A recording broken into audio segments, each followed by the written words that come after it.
Meeting is now streaming live, Chairman. Right, good evening, everybody. Welcome to the Civic Amenities meeting this evening.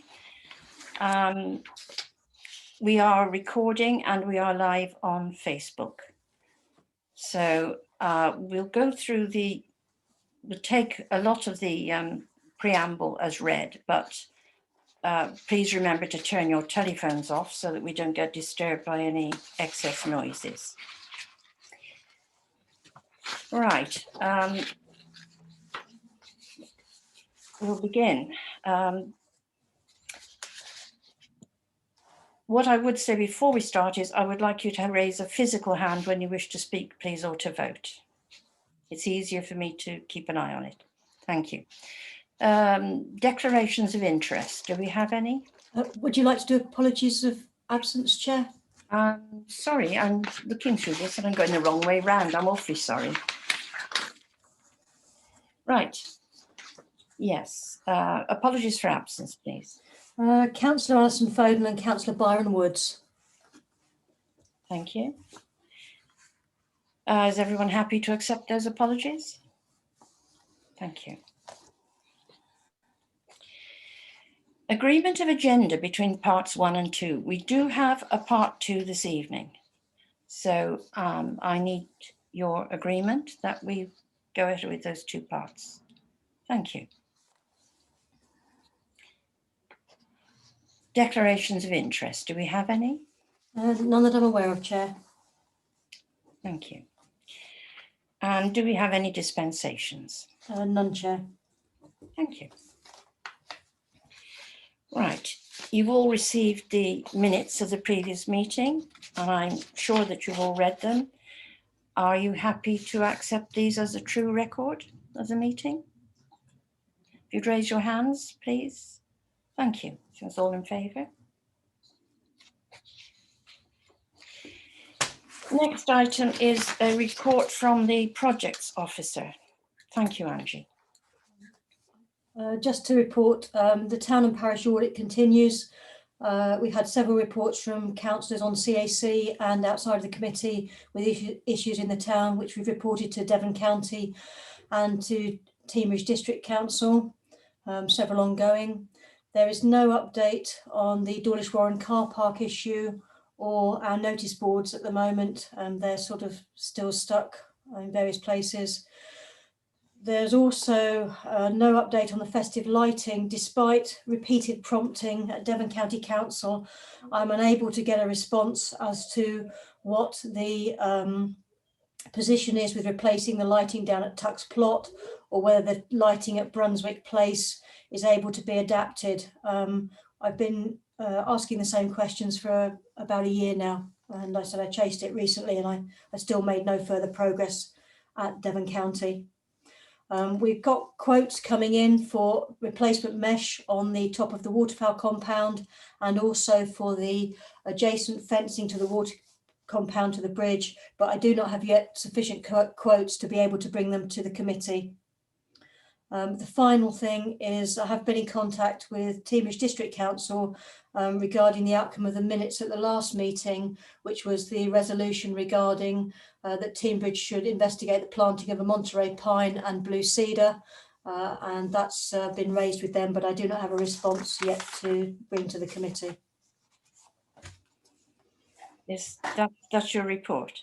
If that's okay, Chair, yes. Did you say you did have a photograph you might wish to share? Oh yes, apologies. A little bit of good news.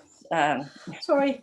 Yes, if you permit me, the bench at Sandy Lane, which started over a year ago, has now gone in situ, and I'm about to share a picture of the bench. Hopefully you can see that, Chair. We have the bench and the view from the bench. Oh, that's nice. So there you go. So apologies, I neglected to mention that. Thank you very much, Angie. Thank you for your report. I would say I have some commiserations really with our projects officer on all these things, because the situation in the last year has made it just about impossible for virtually all the projects to get very far. But with luck, as things loosen up and people get back to work, we should be able to get a lot further. Yes, Councillor Dawson.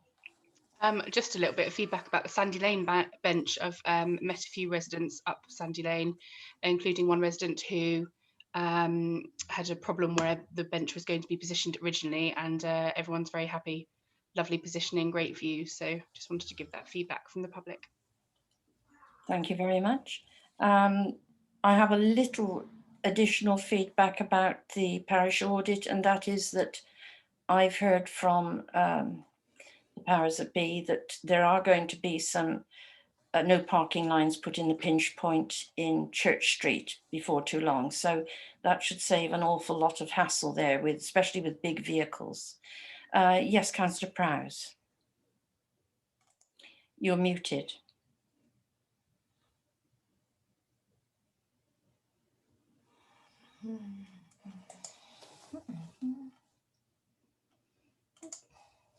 Okay.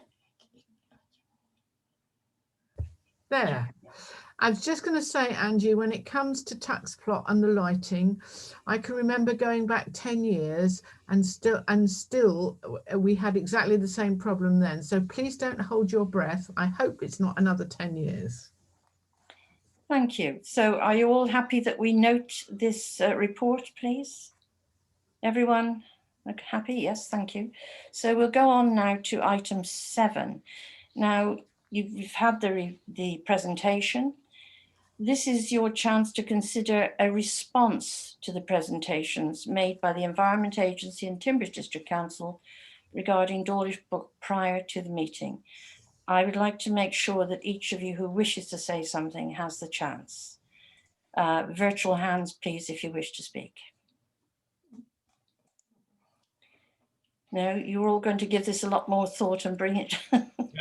Councillor Wrigley wishes to speak, Chair. Sorry, Chair, I was holding up my physical hand because that's what we had the instructions earlier Yes, on. but I didn't see it, so it must have been low down on your desk. That's fine. And then for some reason I couldn't. Oh, there it is. I wasn't looking in the right place to find the button. Well, I thought it was very interesting. There seemed to be a clear impression they were trying to give to us that it wasn't something that we should do.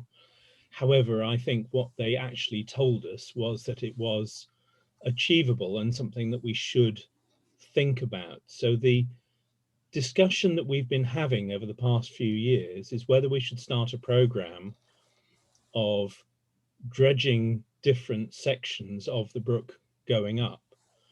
Now, looking at what they've told us, it would be quite achievable to have some sort of cyclical program going on, and we would need to look at budgets and what we could afford and all the rest of it.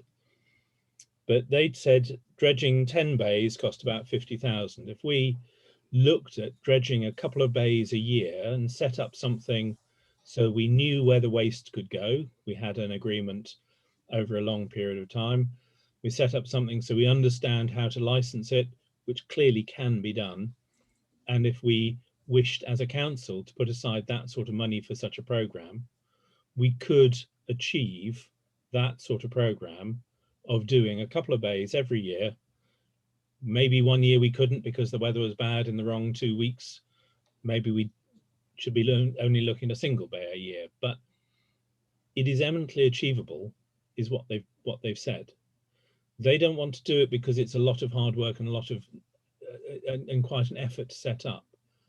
But I think if we had the arrangements in place for where we could dump the soil, if we had arrangements in place for who can competently do it, how we go about doing it and set it up, it would be a lot of work to get it going because there's quite a few things to arrange.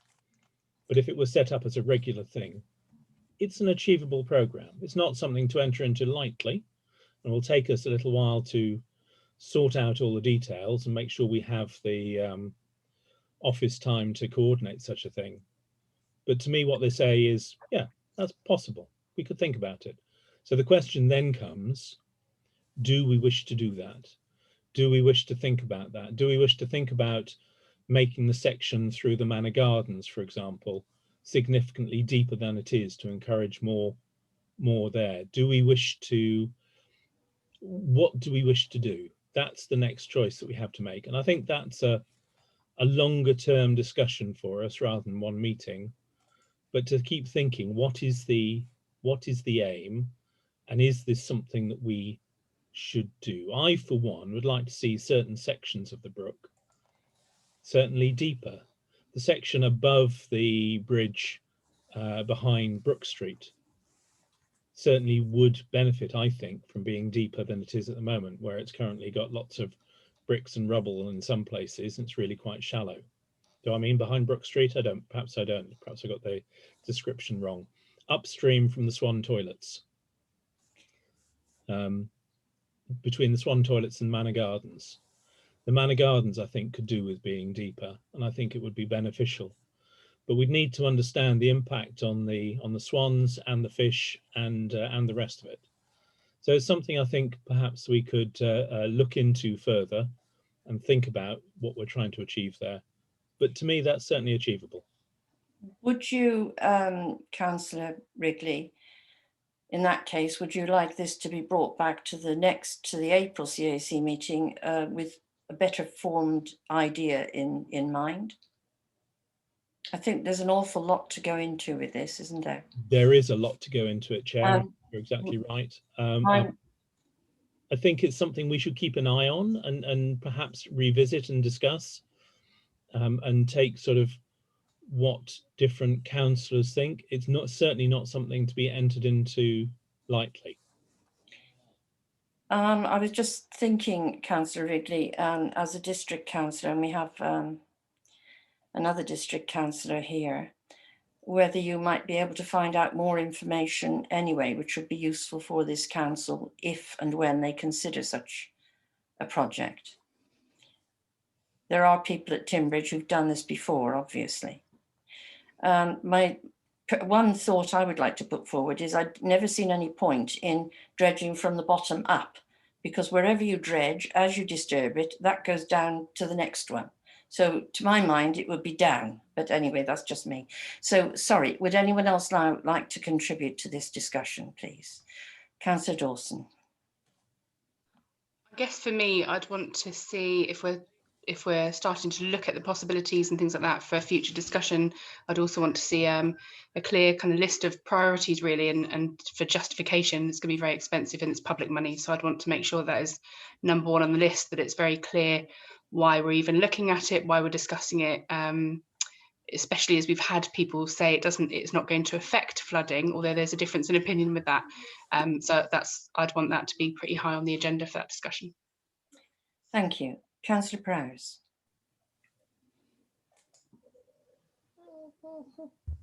I was going to agree with you, Chair, about Teignbridge, because there should be a great many notes about this, much more than we saw in that presentation. And I think it starts with the landowners further up. And I think unless we've got them on board with us, we are wasting residents' money doing something every year. We need to find out how well the whole thing was done before, and I know Councillor Lowther will know that because she was also at the meetings, if I remember correctly, when we had, I think it was Neil Blaney talking to us about this, Councillor Lowther. But certainly there must be many more notes at Teignbridge about the whole, because this is an issue that's been going on for years and years, and it isn't to be undertaken lightly. We're talking about a great deal of money every year. So I think to just talk about it in the next month when we've got Easter in between and one thing and another is not sufficient time. I think it should be at least 2 months before it comes back to this committee. Thank you. Councillor Mary Lowther. Thank you, Madam Chairman.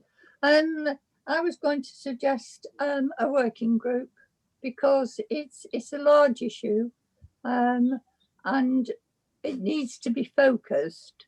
An awful lot of research. When I won't say when I did it, but I was chair of CIC then. We had regular meetings, but there were meetings with the Environment Agency, with Timbridge, and everybody got together and did the work. The engineering department at Timbridge were fantastic.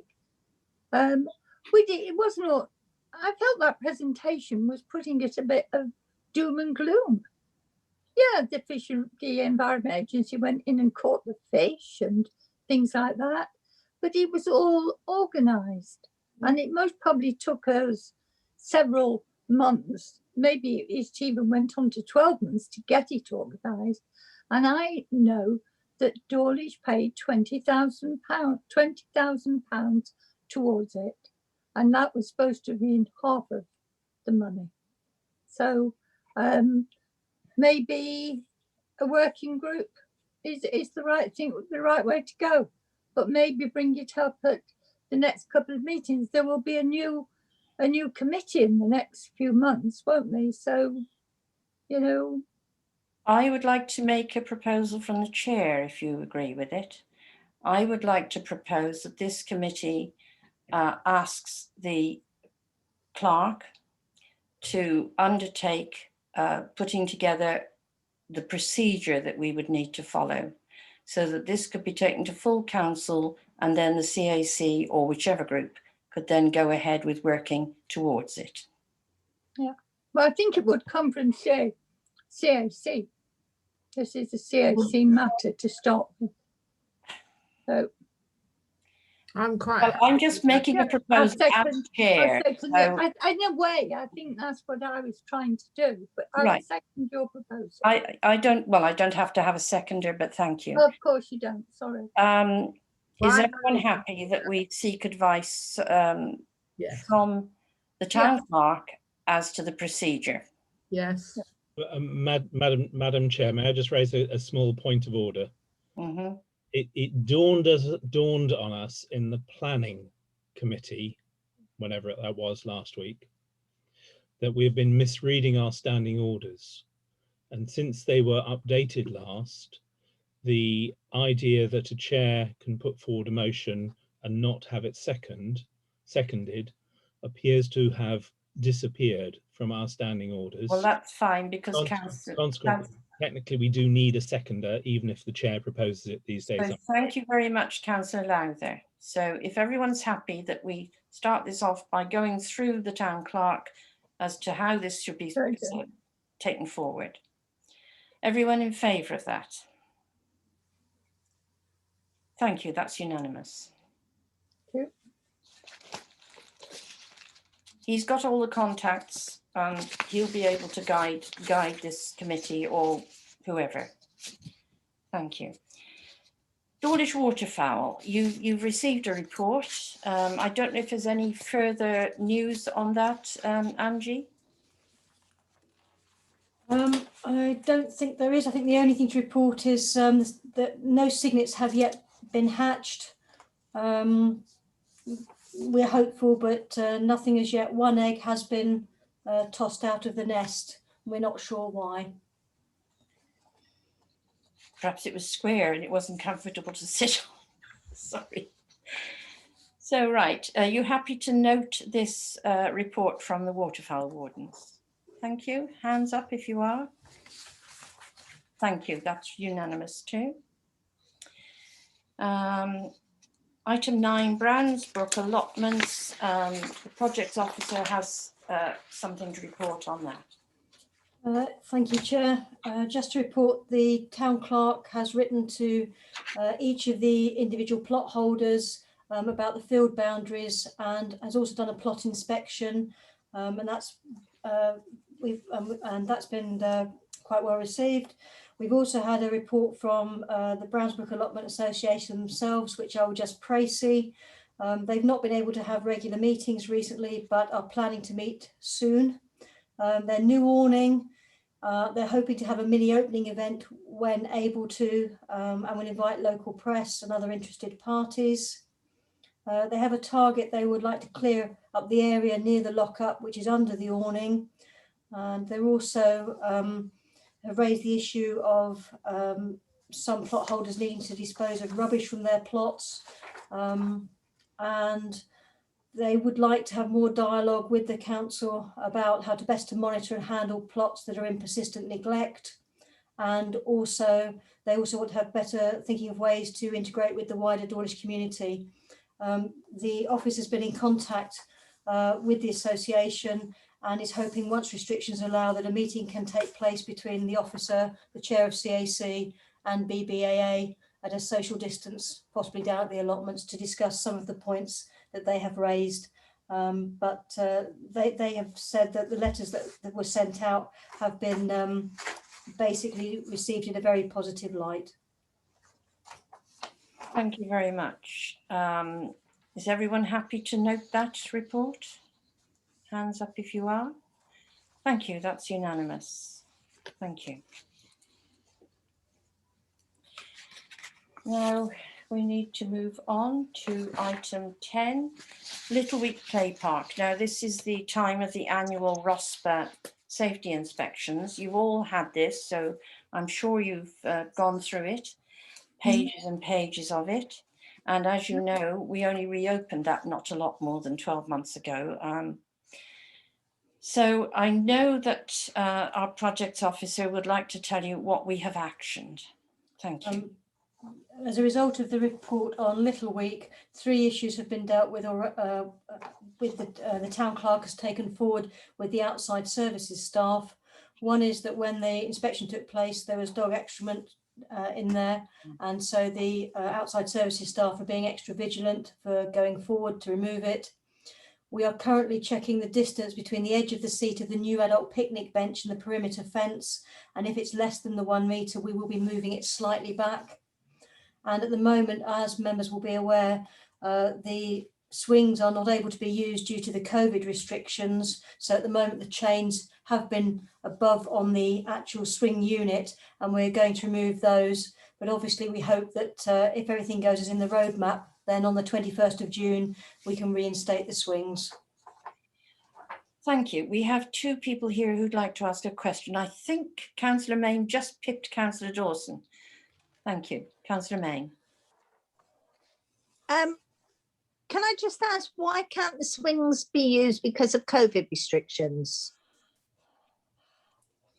My understanding that I'm not completely sure. I presume it's to do with sanitisation, but I know that they're removed in the original lockdown, and that's my understanding, Councillor Main. But I would double check with the town clerk. On the note I've got is post 21st of June, so I believe it's to do with COVID. Well, the play park in Teignmouth, the swings are open, and I've seen other play parks where the swings are open. I don't understand why that restriction would stay on that one. I'm happy to take it up with the town clerk, Councillor Main, Yeah, if I can respond to you, that would be okay, or a whole of the committee, I'd be happy to do so. Yeah, okay. that's fine, thank you. Yes, if you would copy your response to all the committee members, please. Councillor Dawson. That's what I was going to race in as well with Councillor Main. So just for information, the Teambridge run play parks, their swings are all in use. Decoy Park, Manor Gardens, everywhere else are all in use. And there's no difference really to climbing equipment if you're talking about people touching them than there is with swings. When it comes to distancing of swings being next to each other, it's kind of the individual's responsibility. You could go out in a bubble of 2 children and be able to be okay. So I'd be really interested to hopefully push those swings to be in use too. Angie, you'd like to say something? Due to the electronic communication with the town clerk, I'm able to report immediately on a response. We've removed 1 swing from each other because of the closeness to each other, is the response from the town clerk, to do with social distancing, I would guess. Councillor Dawson. Councillor Dawson. I don't feel that that's right, because I really think that's like parting off part of a bench when you could have a couple in the same bubble who could sit next to each other. I think it comes down to individual responsibility, and if Teambridge aren't doing it and the size of them with all their parks, I would suggest that the public might see that as a little over restrictive. If I might ask Angie, if you can double check that to see what the final answer is. Of course, the situation's changing all the time anyway. Councillor Main. I'm becoming an expert in play parks at the moment, having grandchildren. In the first lockdown, they were closed, play parks were closed. which in my idea was overkill anyway. But I've not been to a play park where the swings have been closed off, or where one's been taken out to make, because if one's swinging forward and one's swinging back, there's a 3-meter distance anyway between them. They're not, I think it's maybe reading the rules a little bit right down the middle. To me, it doesn't make sense. Thank you. I would just say thank you, Councillor May. I would just say that I'm sure that we're just trying to protect ourselves as far as legislation goes. But if it's possible for us to do something about this and to normalise the situation, I will leave it with Angie to discuss with the town clerk to try to normalise it. Otherwise, did you finish telling us what we'd actioned? We had. So are you all happy to receive that report from the projects officer as to what actions we've taken following the ROSPA report? Thank you, unanimous. Now we go on to the one about the skate park, which is slightly different. I'm sure you've all read it. I'm sure you all know that we do need to do repairs and various things to it. We're already aware of that, and we are trying to find out a little bit more about how we might deal with it. There is a certain sum that was put aside in the budget, but not sufficient for the whole job. So that's ongoing. But otherwise, Angie, if you could tell us what you've actioned as far as you're able to do with the skate park. This is from the town clerk. The gate that we've needs repairing, we're currently getting a quote for a metal gate, which will be more substantial and potentially with the ability to be locked. We're continuing the outside services staff to sweep litter and leaves, and we're currently looking at having new signs made, as it's impossible to remove the graffiti from the existing signs. The town clerk is also liaising with a contractor about the grind post surface which needs repairing, and the half pipe where there are surrounding rotten boards and what to do about that, and also the steps with the grind rail and grind boxes. So the town clerk's currently in discussion with the contractor. So they're action points that have been taken following the ROSPA report. I would just add that I'm sure it's come up before, but just to remind you, an outside estimate of what it would cost to turn the half pipe into a solid structure is in the region of about £35,000 without these other less major repairs. And also there were requests a couple of years ago now to have, for youngsters to have small steps to be able to use their scooters. So all of these things will have to be considered, costed, and so forth. Is there anyone else want to say anything about it? No? You're happy to accept the report from our projects officer as to actions taken following the ROSPA report? Councillor Wrigley? Thank you. That's unanimous. Thank you. Item 12, Dawlish Warren Road, unsafe pavement. To consider and decide whether a letter should be written to Devon County Council, Timbers District Council and Network Rail, drawing their attention to the dangerous state of the pavement on Warren Road. Councillor Prowse.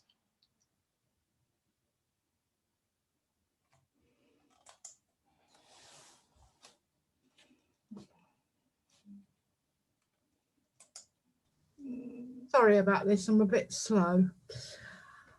I had a long exchange of views with Angie over this, and those of us who've been on CAC for many years have had a long exchange with a lot of people about this. And my advice, for what it's worth, is that we should write a letter to these three bodies to cover the back of Dawlish Town Council, that we take it very seriously and it's a very dangerous area and it is not our responsibility. Whose it is one of these bodies and at the moment nobody seems to want to have it, but I am concerned that if there's an accident there, and there could very well be, that Dawlish Town Council is not held responsible because we have not taken sufficient care. And I know that we have tried over many years to find who was responsible for this.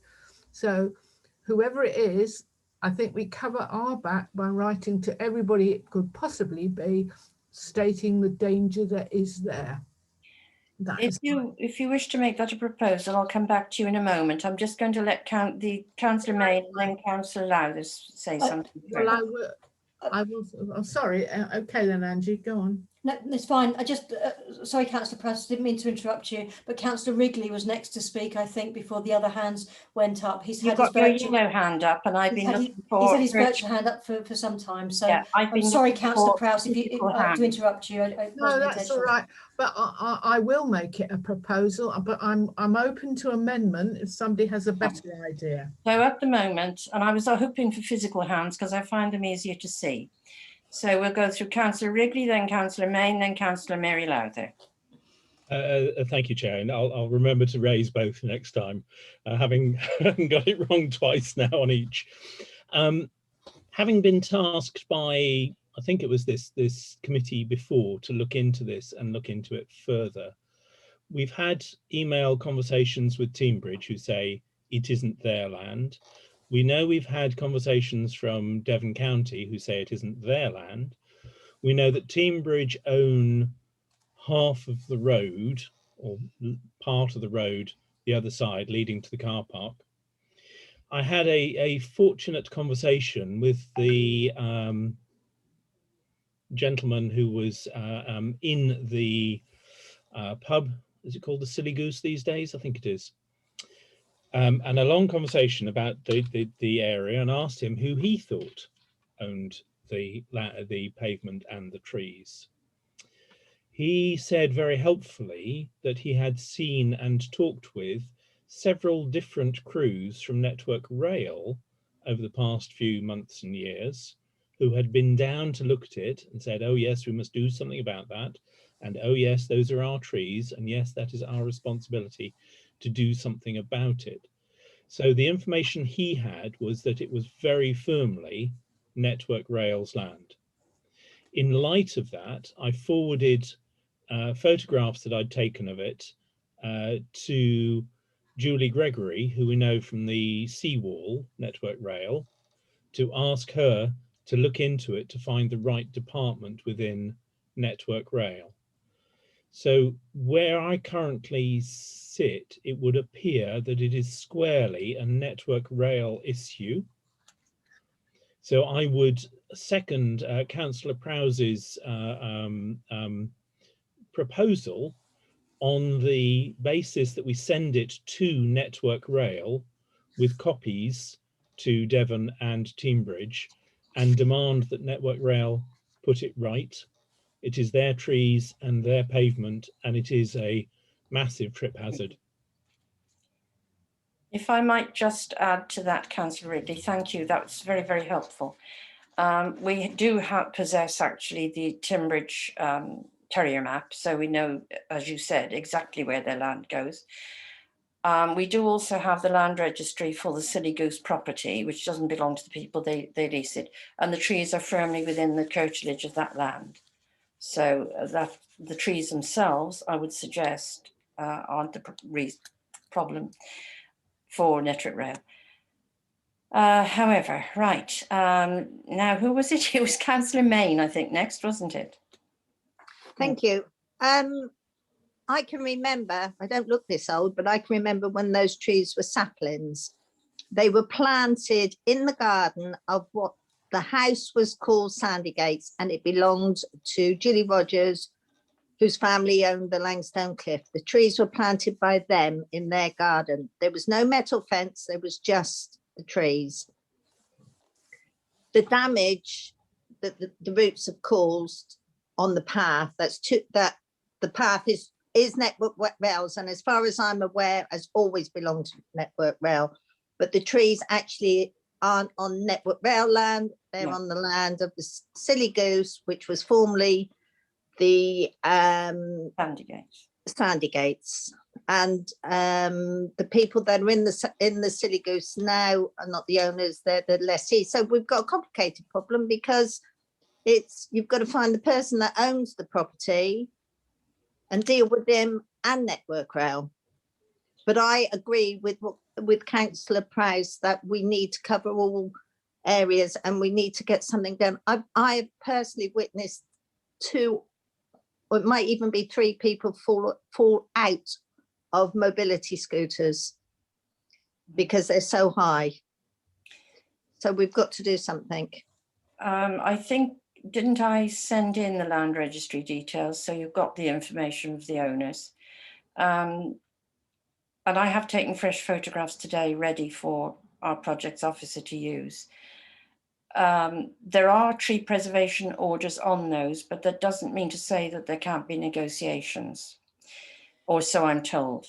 Can I just ask, is there something you want to add to what you said, or can I go to Councillor Lowther first? Can I just say now, as we talk, well, not now because it's dark, but 2 hours ago, the trees are actually being trimmed and chopped back by somebody who owns a property adjacent to the Silly Goose. So it's obvious they're becoming a nuisance to everybody in the area. Thank you. Councillor Lowther. Thank you. I think I was probably going back about 8 years, and one of my first things was to look into those trees, and it was obvious that the trees, and it's kind of, I'll say law of the land, but the trees are causing the problem, the trees' roots. And as Councillor Main says, and Councillor Wrigley, the responsibility is with the owner of the land. And the people who now we found actually owned the land, and they were the people that put it in, it's still the responsibility of the land. It will have been passed on as somebody buys the property, then they become responsible. And I'm sure whoever the Silly Goose or whatever it's called paid their rent to, and they are the owners, they must know who they are. And it is not Dawlish Town Council's responsibility. I don't know whether it would be Timbridge or what, but somebody has to get actually to the owners and to get those trees sorted out. And also the footpath then, whoever put the footpath down, and if it's Network Rail and it's Network Rail's land, they are responsible to put the footpath back into good order. Right, thank you, Thank Councillor. you. Thank you. Councillor Prowse. Can I say that isn't necessarily the people who own the land? It depends on what the lease is. If it's a full repairing lease, it could be the lessees at the Silly Goose, not necessarily the person who owns the land. And that's only half the problem, isn't it? Because if we can get that sorted out, we've then got to get Network Rail or whoever owns the pavement.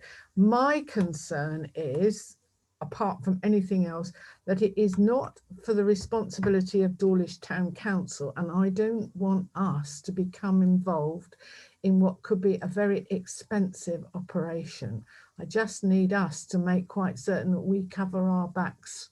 That is very important to the residents and our precepts. We haven't got a lot of money. We don't need legal things involved. That's why I'm suggesting a letter.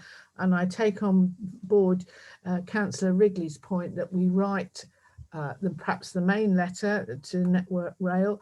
But I also think perhaps we ought to write to the Silly Goose. And if it's not their responsibility, then they pass it on to the landowner. But somewhere along the line, somebody's responsible for it. And we've got, as long as it's not Dawlish Town Council, that's, from my point of view, that is really important. Thank you, Councillor Prowse. Councillor Dawson. I agree entirely with Councillor Prowse, and that's what I was going to suggest, was that we'd also send that letter to either the owners of Silly Goose or the owners of the land, whichever, to be able to be quite assertive in saying this is a significant risk, it has been for many years, and that the two parties have a duty of care to contact each other, and could they keep us in the loop of any of their plans for repairs? Right, before we sew this up, Councillor Main, one last sort of addition. Sorry for coming back again. I think we ought to include Devon County in this as well, because there are signposts that are on the On the pavement. pavements Yeah. that Devon County have erected. I think we'll find maybe in 10 years' time that it actually, when we get to the bottom of this, that it does belong to Network Rail. But Devon County have put signposts on there, so they must have contacted someone, contacted the owners of it. So maybe that might be a way to go. Thank you. Before I come round back to you with your proposal, Councillor Prowse, I would just say that, can you hear me? Yes. Right. I would just say that it is our responsibility in that we need to do whatever we can to help our residents, and our residents include the people in Dawlish Warren, and of course the visitors.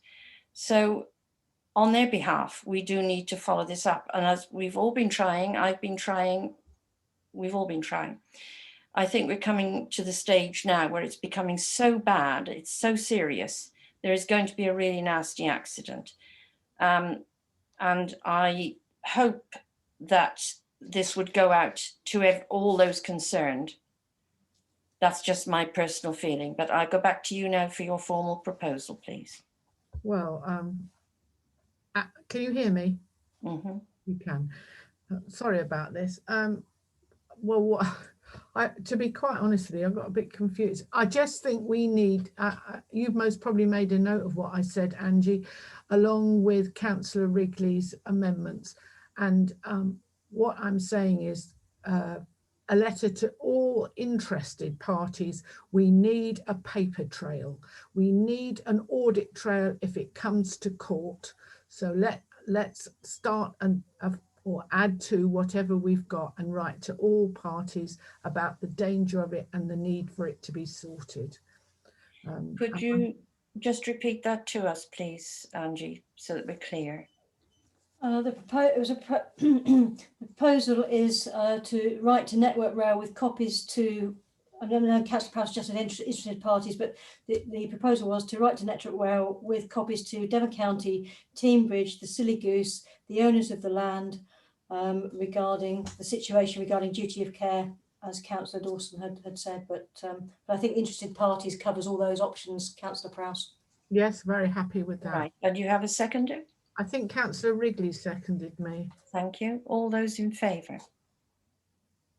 Unanimous. Thank you. Well, let's just hope we get somewhere.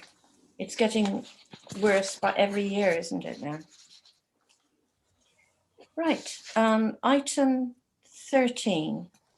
Bench at Penfield Gardens in Old Town Street. I'm sure some of you will know that it's more or less collapsed. It happens to be the same sort of design as those that belong to this council, which are down at, well, near Corriton Cove. So we have checked this with the clerk. What we're asking is that whether this committee would reconsider whether to relocate one of the benches to the bottom of Penfield Gardens. It's a very well-used bench. Angie will tell you more about whether Timbridge or anybody else wants to take responsibility. Thank you, Chair. The bench, as it is at the moment, is currently was bought by the old Urban District Council, and it sits on Devon County Council land. Teambridge District Council will not repair it; they'll only dispose of the bench, and Devon County won't replace it either. I actually placed the red and white tape on it on the instruction of Teambridge District Council so that someone didn't sit and injure themselves. Members may recall that at a previous meeting of CAC, it was agreed to offer 2 benches from Lee Mount to BBAA. For various reasons, that's not happened just yet. And what is suggested instead is perhaps one of these benches could now go in that place, as we know it is quite a well-used location. However, even if we supply the bench, there will be a cost of approximately £200 for installation by Teignbridge District Council, and it will involve us moving the 2 benches off Lee Mount, and I'm in discussions with our outside services staff how we might do that.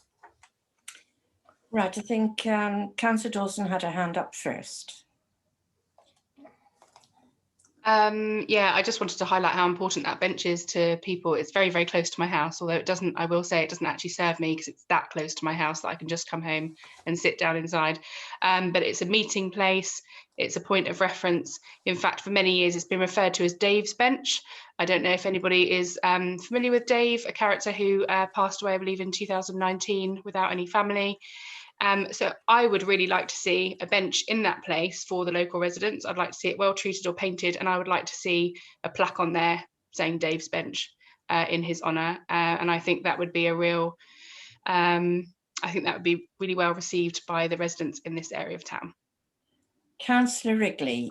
Assuming that was a proposal from Councillor Dawson, I would like to wholeheartedly second that.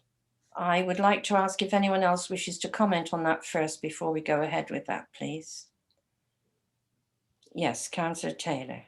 Yeah, smashing idea. Yes, David was a fixture in old town streets. Sad to see him go, and I think he'd be up there thinking, "What? Yeah, it was my bench. Should have my name on it." I think he'd be very pleased, and so will a lot of local people. Right. So just before we go back to the proposal, the benches that we're talking about aren't made of wood, so they'll be much longer lasting. They are man-made imitation wood. So what you'd be proposing is that we pay this £200. Is that a firm quote for installation, Angie? It's an approximate quote based on the fact they would, if we can provide the bench, they can sync it in with other work with the contractors. It's the lowest sort of price we can get. So we would have to word it that in the region of. Yeah, and obviously, Chair, we haven't made any allowance in that quote for the purchase of a plaque to be placed on the bench. Yeah, but that's another thing I was going to say. But the other thing is removal of the old bench as well. I think that includes the removal of the old bench. Right. Now, I think that would be perfectly acceptable to people to use public money for the installation of a bench. I'm not sure about the plaque. I think it's a lovely idea, but I'd like you to just think about that, whether that's something that this council should use public money for. I don't mean to be mean. I live close to where Dave was. I spoke to him often, but I'd like you to just consider that. Thank you. Yes, Councillor Dawson. I don't think a plaque has to be particularly expensive. I think we could be talking, I was looking earlier online, between £10 and £20 for a plaque to be installed. It doesn't have to be extremely expensive and installed by a professional or anything. It just has to be durable and open to the weather. And I'm sure that even if the council felt that they couldn't afford that, I'm sure that we'd be able to get that even just from the public, to be honest. Councillor Lowther. You're muted. I'm happy to pay for the plaque. I'm not saying that we couldn't. What I'm basically What I'm saying, Madam Chairman, is I will provide the plaque to go on the bench. Well, there we are. So you have a proposal first to pay this up to in the region of £200 to recite one of the benches. That was your proposal, Councillor Dawson, or was it Councillor Wrigley? I got lost there. It was. Yeah, that was me. And just thank you to Councillor Lowther, because I think £10 or £20 to mark someone who said hello to everybody and was a feature in this town, I think would be money well spent. If that's what it is, yes, Angie. Chair, if I may, just to say, obviously, I don't know whether there'll be a stipulation on what type of plaque has to be bought. So obviously there's a variable cost, but just to bear that in mind for Councillor Lowther's I'd be happy to share the costs with Councillor Lowther if it's. Oh my goodness, Councillor Wrigley. So can we have the first proposal, which is what's on the paper, and then the second one about the plaque, please? So Councillor Dawson, the first one, as we've got it on the agenda, is to consider to relocate the bench, one bench from Lee Mount to the bottom of Penfield Gardens at a cost in the region of £200 for installation. Is that, Yes. that's what you propose? And that was seconded by you, Councillor Wrigley? And everyone's in favour of that? Yes? Yes, that's unanimous.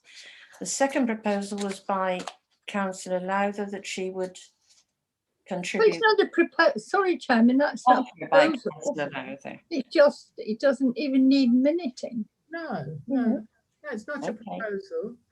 That's, No. But it needs to be recorded that you've offered. well, it will be recorded. It's being recorded and going out live on Facebook. Oh gosh. I meant in the minutes, but never mind. If you're happy to leave it like that, we'll leave it like that. Thank you. Right. That's the end of part one. So we're about to go into part two. You've agreed that we have a part two this evening. We have to ask anyone who isn't on the committee now to leave the meeting. This is something which has to be, bye-bye, has to be discussed separately. Thank you. Chair, Right. as a point of order, we do need to take a vote on that, I'm afraid. We did. I thought we did at the beginning. No, you have to No. do it. We'll do need it to again actually now vote then. to- All right. Do to you, move that. yes, do you approve that we move now into part two, please? That's unanimous again. Thank you. Now, we have asked at this stage for the town clerk to join us. Chair, I think Councillor Prowse wants to say something. Yep. Yes, Councillor Prowse. You're muted. I think you have to check that each one of us hasn't got anybody else in the room. Yes, Yeah. that's the. We yeah. will get to it. Yeah, Yes. I was just making sure we We've were just off. asked the clerk to join us for Yeah. the reasons which will become apparent. I- So now I want you all to confirm, please, that you are on your own, that you don't have anyone else listening in or able to hear this part of the meeting. Yes, everyone's agreed. Only, Can I, only the cat. Chair, can I just to advise people, I have a child upstairs and I'm the only adult. So as far as I know, she's asleep. If she suddenly appears, I will leave the meeting and run. Okay. Thank you. Well, before we start this, what I would like to ask the clerk is, what is your opinion regarding whether, if a member of this committee has nominated someone, whether they should or should not vote? And I would like your advice on how to proceed with the voting. In other words, do we study each of the applications first and then go through them one by one? Or I can't see how we do this very clearly. If I can deal with, can you hear me okay, first of all? Yes. Yeah, if I can deal with the second point first, is it just the one award for an individual? And is there more than one individual that's been proposed? Yes. And if that is the case, then you would take a vote for one, take a vote for the second, and so on. And whoever has got a majority of votes would be it. Or if there's more than two, you would knock off the one with the least amount of votes until you got it down to one. In terms of if someone's nominated them, there's nothing in the current scheme that says a councillor can't nominate someone. And I would suggest it would be for the councillor to decide whether it's good and proper that they then vote on that nomination. And also, if the public were in full knowledge of the facts and came to a conclusion that might not be, perception wise, very good. It's a matter for the individual councillor to take on board. I think. And I would also remind members that, of course, a councillor can vote for themselves in a nomination, for chairman. So it's a matter for the individual member, ultimately. I was thinking just with regard to this particular process to do with civic awards, but thank you. Councillor Taylor wished to make a comment, I believe. Yes, Chair. Just really to note that the same person has been nominated twice here, one by councillors here this evening, one nomination, and the other nomination came from non-councillors. So on that basis, I would suggest that all councillors should be allowed to vote with regard to the nomination for that particular person. I just needed to clarify because it's quite complicated. Right, in that case, I will ask if you are in favour of everyone, whether they've nominated or not, to have a vote. Would you raise your hands if you think everyone should vote? I think that's 1, 2, 3, 4, 5 in favour. Councillor Lowther? And I wanted to bring up another point before you start voting on this. Because I don't like it. I don't like the idea of councillors nominating members of the public. It's I've never heard of it before. In years of dealing with local councils, I have never heard that they doing this. I think it could be perceived by the general public as I don't know, but it's just not done. And I would have thought the councillors who did nominate would have known that. I noticed that one has actually got the mayor's name on it. They're not down as individuals just by using their name. They've actually used the title councillor. And when one becomes a councillor and you're dealing with anything to do with the council, you drop your, if one would want to call it, privilege of being an individual. You are a councillor, and that puts a different look on the whole subject. And I think I just do not agree that any of those that have gone through with council names on should be looked at. The saving grace is for the lady who has been nominated by another individual. That is a different matter, and therefore she would not, it wouldn't be seen by the general public. You drop the one that the councillors have put in and just go by the one that a resident has put in, and therefore that lady doesn't come out. And it is the fact that we're doing it now here that the people of Dawlish, it doesn't become an issue, because this is all kept as confidential with the council, and hopefully it won't happen again. And that's my say. I think there is something to be said for what you're saying. I would refer this once again to the clerk, please, for further guidance. I agree with Councillor Lowther. Chairman, I don't really know if there's much else I can add. I certainly see the viewpoint that Councillor Lowther's making, but as I've said, it's ultimately a decision for the member. A member can vote for themselves if they were nominated for a position on the council in terms of a committee, a chairman or vice chairman. It's not. And the rules currently say that a councillor cannot. The rules currently say that a councillor can nominate, and also all of you are residents of the parish, so have people nominated them as a member of the public. I know Councillor Prowse will have a view as to you're never not a councillor, but at the moment there is a distinction in the code of conduct. So whether or not this council decides going forward to exclude councillors from the nomination process, if they want to make the rules tighter, that's certainly something that members could look at. But as it stands for this nomination period, it's not in there. Can I say? Councillor, this is complicated. Councillor Dawson, then Councillor Wrigley, then Councillor Prowse. If it's not in the current rules, then I don't see that anyone should be deciding that someone who has acted within the rules, that their nominations should be withdrawn.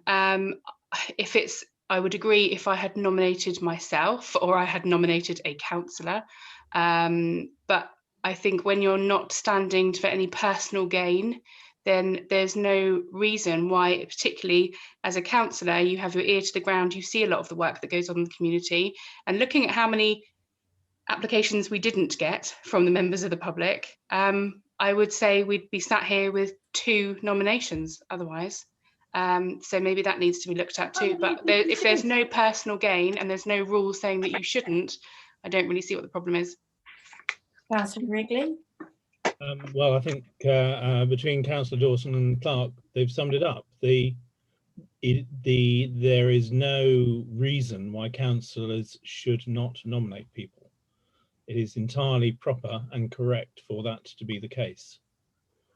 If we wish that to be changed in future times, we can.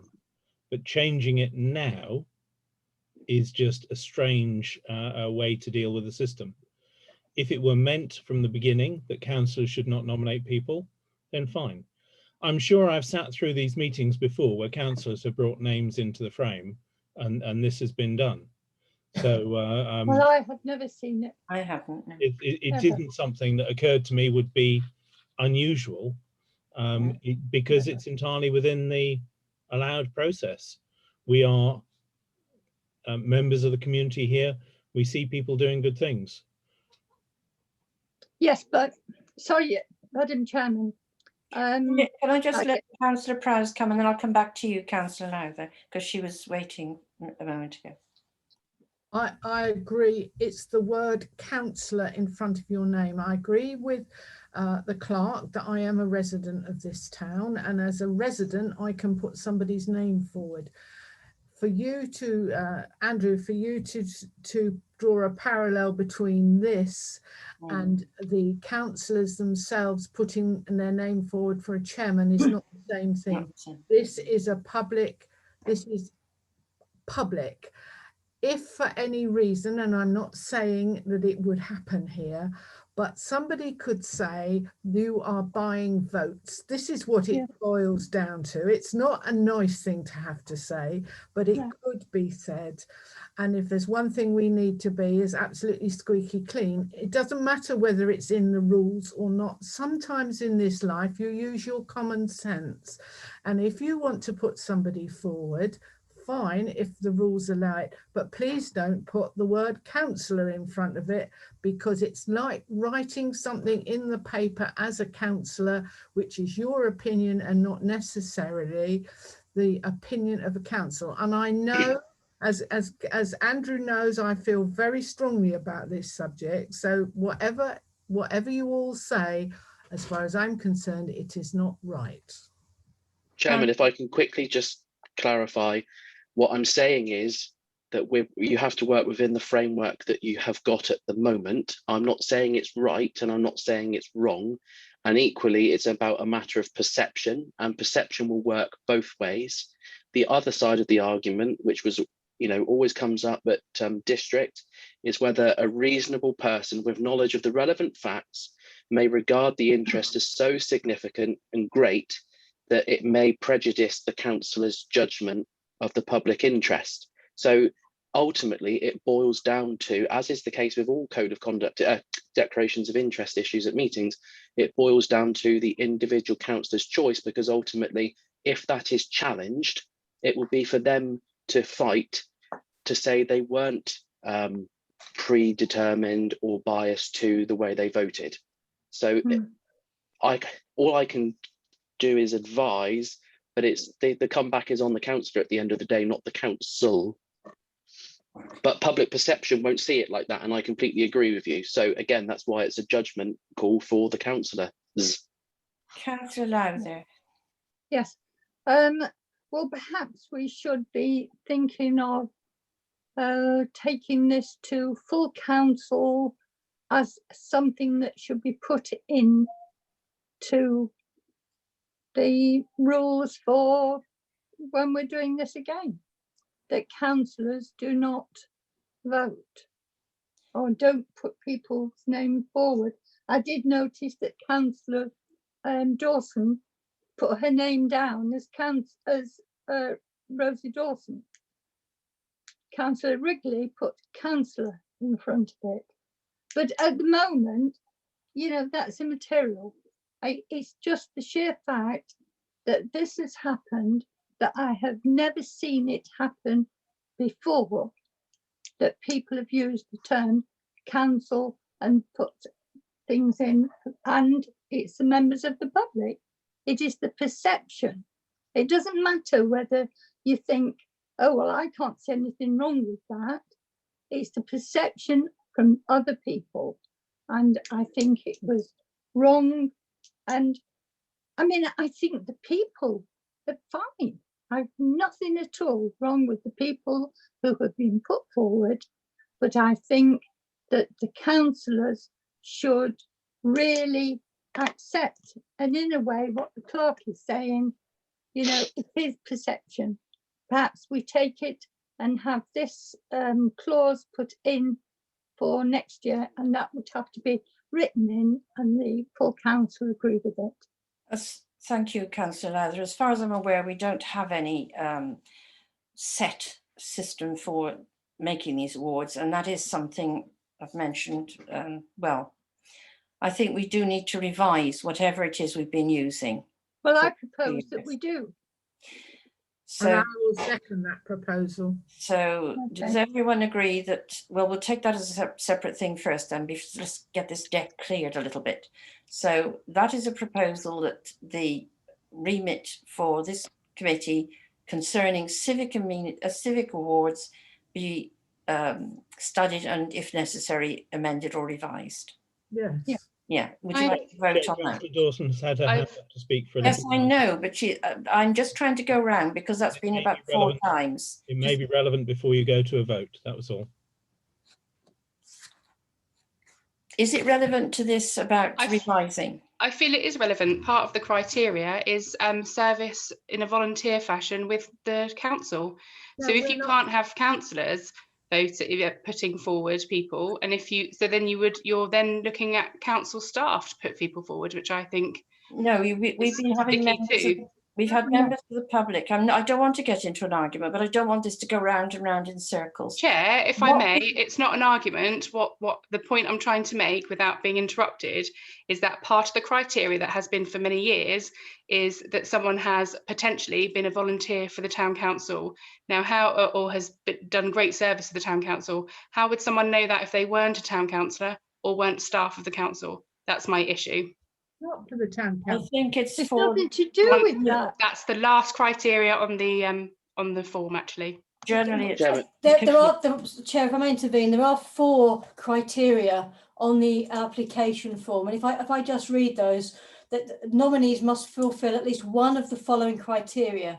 The first is make a material contribution to the advancement, well-being and welfare of the people of Dawlish. The second is supported charitable work carried out in the parish. The third possibility is assisted the work of the town council in a voluntary capacity. And fourth, demonstrated outstanding citizenship. So nominations must fulfil at least one of those criteria. Thank you for clarifying that. Chairman, So I think there's a very simple solution, Chairman, when it comes to it, that a councillor may nominate someone but not vote on the award. I think that might settle it for this evening, but can we just agree, or rather vote on whether the actual process for this is studied and, if necessary, amended for future years? Yeah, we had a vote. I noticed Yes. it. And you said, did you second it? I second Councillor Lowther. I saw Councillor Main's hand go up and I saw Councillor Taylor's hand So go up. would those who wish, this is separate from the actual Yeah, this is applications, would those who wish to support that proposal, that for future years the process is studied, revised and amended if necessary? yeah. Purely to do with the process. Thank you. So that is dealt with. The only other thing I was, I take what you said, Andrew, that seems to make a lot of sense. would that also be connected with if we ask if anyone has a declaration of interest concerning any of the applicants, the nominated people? Would that do Is that it or not? Is that a question to me, Chair? That's a question to you. I'm trying to find a way out of this. Well, I don't think you have got a way out of it on this occasion. I haven't seen the start of the meeting, so I'm not aware if any councillors have declared an interest in this item by virtue of nominating someone. No. But even if they do declare an interest, it's up for them whether they decide to remain and speak but not vote, or to remove themselves from the meeting entirely. So it's the individual councillor's choice whether they feel it's appropriate to vote on it, having nominated them. Right. So we have, is it councillors Rigby and Dawson? I have got the paperwork. I can't find it. Yes, councillor Dawson. I'm happy not to vote on any of it. Councillor Wrigley. Yep. That gets us out of a predicament then. So we can go ahead now studying the And I'd be happy to leave now and go and get some supper. a lot of us would like to get some stuff. Well, we're all hungry as well. I'm in need of a drink. It's So, not. No, I could do with a drink. if you were all happy with that situation, can we now just study these nominations, please, so that you can arrive? Let's do the easy one first, the organisation or group or organisation. I think we only have one nomination for that. Chair, I think I probably do need to declare an interest in that one, since I'm a supporter and regular donor to Open Door. So am I. Does that really, how many of us are? I suspect quite a few of us are. AGM and all the rest of it. So it's kind of tricky, that one. Oh yeah, Back on that one. that does sort of verge towards your pecuniary interest, doesn't it? Because they benefit financially from your donations. But we don't benefit in a pecuniary manner. That's what that's. No, but I would suggest the wider public perception of that would, Yeah. if it were me, Okay. I would stand back. Which is what I was. I wasn't going to be voting anyway, but yes, I take that on board. Okay. Anybody else who's a supporter? Financially. I'm not a supporter, but I don't know what one does, but I will nominate this person, accept it. I just need the seconder, do I? Then we can get on, because This is Open Door. Whoever's nominated, have we got anyone here who's nominated them this evening who wishes to add to the case? Councillor Taylor. I haven't given any money to Open Door, more to my shame, really, but I'd be happy to nominate them. I've just said that. Yeah, and I'd be happy to second a nomination. Thank you. I think Let's get it done. whether it's only one or not, they're very worthy and Yes, deserving yeah. of nomination. Thank So you. all those in favour of approving the nomination for Open Door as the organisation? Do you want to vote on this particular one, Rosie? This is the organisational one. I do litter pick for them, so I'd rather not. Thank you. Okay, and I'm coming out. So out of. I'd like my abstention recorded, please, in terms of the declared interest. Yes, okay. And I wouldn't have voted, but I would like to just record that I have an interest in that respect. Yeah. So those in favour of accepting the proposal, which from Councillor Lowther, seconded by Councillor Taylor. That's Councillor Prowse, Councillor Main, Councillor. Well, it's passed, isn't it? Yes. So that's okay. That's one out of the way. Now we come to the. We've got a few nominations, haven't we, for the others? Can I, Madam Chairman, can I just say something? I remember a few years ago, we had people who really deserved for these awards. There was more than one for the different categories. And I think reading through these, all these people deserve an award. So no, we should We go through them difficult. one by one, but we should give them all. There's only 3. Councillor, Madam Chairman, we have had this discussion in the past, and we had decided that it devalued, whether you agree or not, it devalued the award if it went to more than one person, and that we agreed, and I can't tell you when, but I distinctly remember that in future it would be to one person each award. I can verify that because I was one of 6 recipients after the Great Storm, and that's when it was decided that it was becoming a little bit ridiculous then. Yes, Oh, thank you, Councillor after May. my time. God. Councillor May. We've got 4 individual people here that's been nominated. One person's been nominated twice. Yeah. So there's not a great deal of us. Would it not make sense to vote for the person that you would like to see go forwards? Because otherwise, I don't want to. I can't vote against any of these because it's difficult. So maybe we should vote for the person that we would like to see go forward, because I can't say I want to vote for number 1 or number 4 or number 5 because I've got nothing against any of them. We're going to be they're all going to have all our votes. And if we're doing only one award. First of all, can I ask that you've studied these nomination forms? Yes. All But I haven't got any paperwork in front of me at the moment, so you'd have to read. But you've had it over the internet, I assume. Yeah. So you're all aware of the merits, and they're all well-deserving people. Yeah. I think maybe because when I said that before, I think this year has been a very difficult year and a different year. That was the reason why,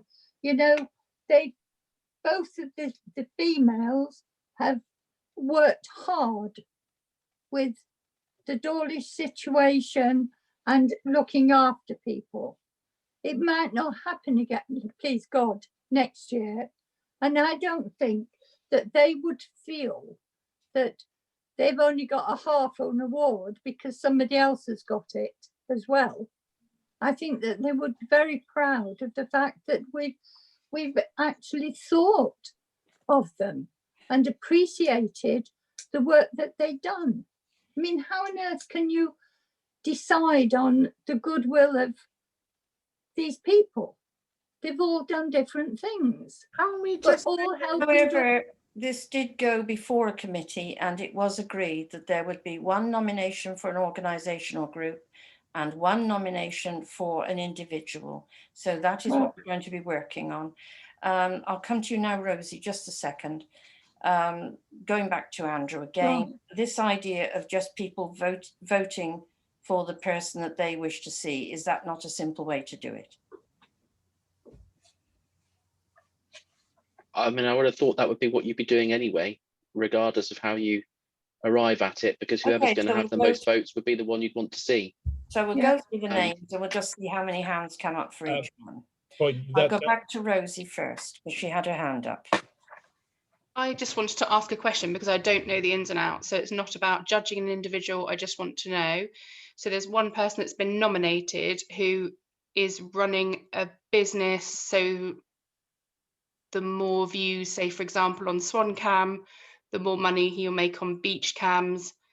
I'm just, when we're talking about public perception and things like that, if you've got someone who's making a profit on the side and not on the side, making a profit as their main employment, but on a profit scale, as opposed to being paid to do a job and going above and beyond or whatever, I just wanted to raise a flag about that because I don't know the ins and outs of his involvement.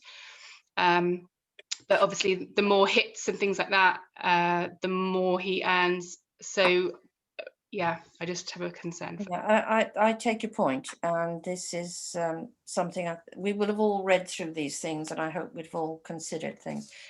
Councillor Wrigley, you wish to say something? Yeah, the method of voting we've settled on effectively disenfranchises me. So if that's what we're going to do, I will leave. Sorry, would you like to clarify that? I don't. Because it's been ruled that I cannot vote for anybody I've put my name against as nomination. and therefore I cannot vote for the person that I want to see winning anything. So I would then have to vote for somebody I didn't nominate, which would be against, you know, it doesn't seem Right.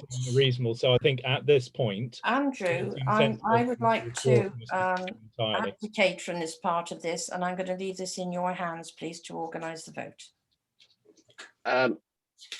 Well, it's how you wish to take the vote, Chair. Councillor Wrigley certainly doesn't have to leave. There's no issue there. He's not speaking to any of it, and he's self-declared that he would like to not vote for the nominations that he's put forward. But I take his point that naturally he would want them to be the one that wins, and it would go against that to vote for somebody else. So I do take that point. But the way I see it is you just put the names forward and see how many each get, and then the one with the most takes Right. it. The first one then I will take is Neil Salter. Can we have all the names? Could we have all the names before and then Yes, decide? you can. Neil Salter, PCSO Tamsin Campbell Mosley. She's the Starcross PCSO and ours. Mary Whitehead of the Strand Community Centre. And we have 2 nomination papers for Deborah Joy Williams or Debbie Williams. Same person, obviously. You got that? Yes. Debbie Williams, Neil Salter, Mary Williams, Mary Whitehead. Mary Whitehead, sorry, and PCSO Tamsin. Well, we know Tamsin. Yes, Councillor Dawson. Councillor Taylor was first, Chairman. Sorry. Oh, sorry, I didn't see that. Sorry, Gary. Chair, I'm anticipating you asking all of us who out of that list of 4, one by one, is going to be our preferred nominee. I would willingly vote for all 4 of them. They've all done fantastic work for the community. But where we've had multiple choice questions in the past, we've been surprised sometimes at the outcomes. That would, to my way of thinking, be a good way forward. I don't know whether others agree. I remember that right at the beginning, Andrew suggested that we took votes on them one by one. Is that still the way you see it? It's up to you, Chairman. Could we not just say which one we're going to vote for, one after another? We're not in public session. Whatever we vote for, we're all going to know. So why don't you just go round and ask us which one we would vote for? And then... Right, that's, if everyone's happy, that's what. Councillor Dawson has a hand up, Chairman. Just as one point, because about 3 years ago, I was going to nominate as part of the Civic Award somebody who's on that list. They've already received one historically, so I don't know if that also puts things in a different light for councillors. If I may, Chair, there's nothing in the current rules that states that someone can't receive an award in another year, and the town council, and I've checked with Andrew, we don't actually have a comprehensive list of people who've received over the years, and the name of the award has changed over a number of years as well. So I think just to go to help clarify perhaps to Councillor Dawson where we're at. I just wanted to make sure that people are aware, that's all. I think I'm not aware. No, I don't know. And I don't. And how far back was this award made? I think it goes to my point, Chair, that we don't have a comprehensive list of when everybody who's received an award over the past few years has had it. And so, yes, there may be people on the list who've had an award before, but there is nothing in the current rules that rules them out again, because obviously circumstances may change in the type of contribution that an individual may have made, especially in this year, which has been very different perhaps to any preceding award year. Well, may I ask, Chairman?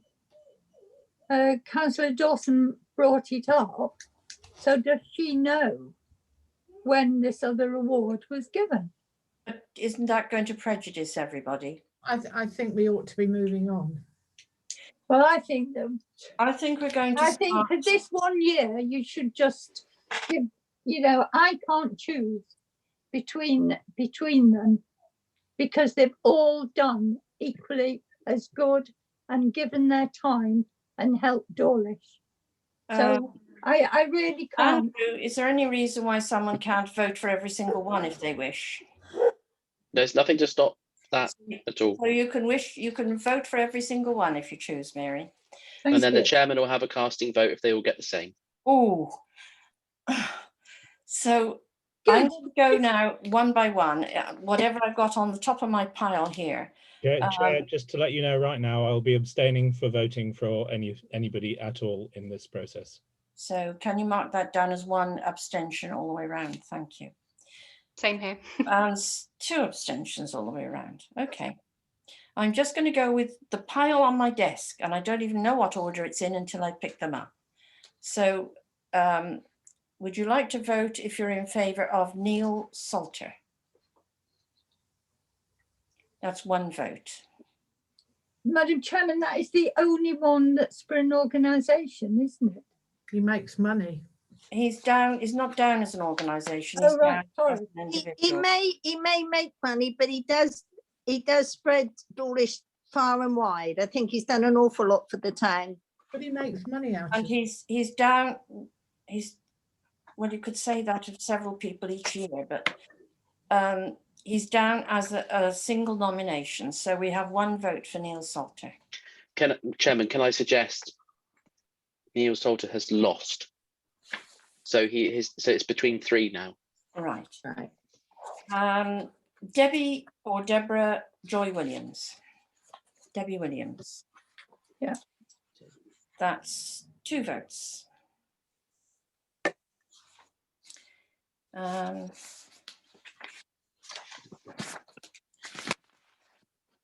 PCSO Tamsin Campbell Mosley.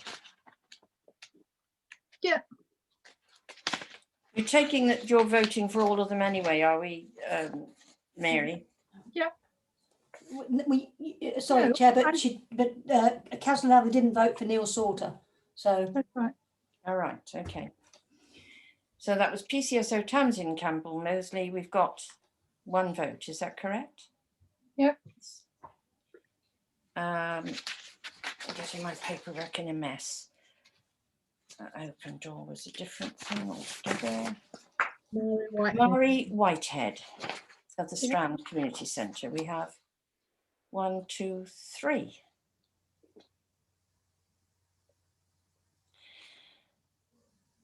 Could you just tell us the results then, please, Angie? Chairman, sorry, are you not voting? I wasn't voting, no. Do you wish me to vote? I was going to...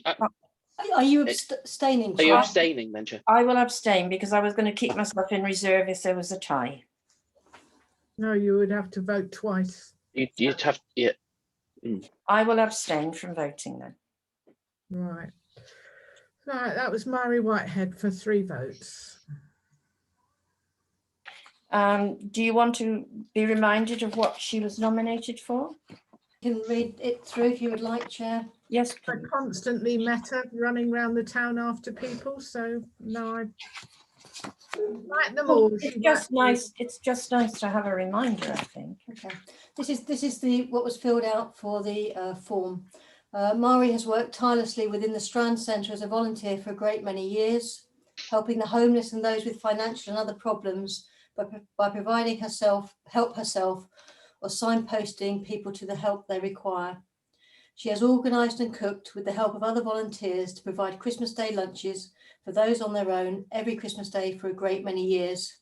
She has made every effort to make this day special with delicious food, entertainment and a visit from Father Christmas, who hands out Christmas gift bags, which she fills with thoughtful gifts paid for with her own money to make the day special for often up to 100 people.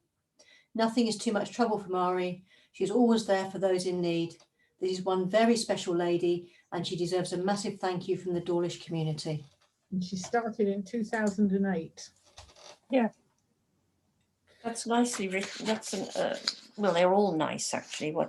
everyone's said about people. moment, she's running This, around. this is the thing about Dawlish, isn't it? We have some wonderful organisations and we have an awful lot of amazing people. The best thing about Dawlish is the community and the people in it. So that is the result. And I would like to say now, it's been quite hard work. So what is the You result? know, Oh, Mari. The result was that there were 3 votes for Mari Whitehead, and then following up behind that, there was 2 votes for Debbie Williams, and 1 each respectively for Neil Sauter and Tamsin Campbell Mosley. And then Thank obviously you. there were 3 abstentions: Councillor Wrigley, Councillor Dawson and Councillor Marhood. I had to with the open. Yeah, no, door. that's fine. That's fine. And then obviously that's separate to the organisational one which you voted for. And I didn't vote on that either for the same reason as Martin. Just to confirm, on the open door organisational one, there were 4 councillors voted for, which were Councillor Main, Councillor Lowther, Councillor Prowse and Councillor Taylor. Councillor Dawson and Councillor Wrigley did not vote. Sorry, Councillor Wrigley is an abstention. Councillor Dawson and Councillor Marhood did not vote. And I have recorded a declaration of interest for Councillor Marhood and Councillor Wrigley. Well done. I did also say that I was abstaining, and Because that I yeah, volunteer for them. I have put brackets litter pick. Yes, I've included. I've got that in small print. Sorry. You would do good at persuading us to contribute, Angie, when you were there. You did very well there, Angie. Victim of their own success. Yes, you picked something out of the middle of that. And it's hard, isn't it? Because Very hard. we've all got. Maybe it's even harder because it's on Zoom as well. Most Still, probably. good practice for the annual meeting. Oh, thank you very Oh, much. no. It's been Who lovely. said Isn't it? that? And on that By, note, by 2 days. I think- Why on earth can't we move it? Are you finished, Chair? Because Yes, the we'll wine call is this meeting to a close. Yeah. Bye. Bye. Bye. Bye. We haven't got any scars to show. Who hasn't got a skull? Huh? It's the arms. Bye, It's guys. everybody's arm holding Bye. their arm up to go. It's been No, a long day. It's been a long day. Thank you for your help as well, Andrew. I don't feel I offered too much, but you're Yeah, welcome. you did. Well, in a way you did, because you made it obvious that we've got to actually go through this and we've got to be more specific about how it's run in future.